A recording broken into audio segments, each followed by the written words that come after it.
Hey everyone, we recently wrote a blog post about hip tightness and I figured I would talk about it here because some people do a little bit better with visual and video learning. So we talked about the impact that hip tightness can have. Oftentimes we see it very commonly, and oftentimes it can come from tightness in the back of the hip. So this is our little skeleton friend here.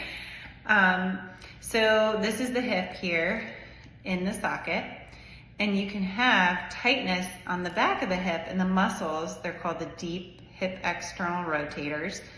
So that's a fancy name for muscles that turn the leg out.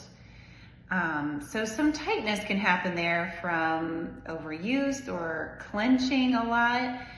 So why that is an issue is because if you're holding tightness in the back of the hip, it pushes the head of the femur here, or the long bone here, it pushes it forward into the socket, which then impacts the labrum on the front, which is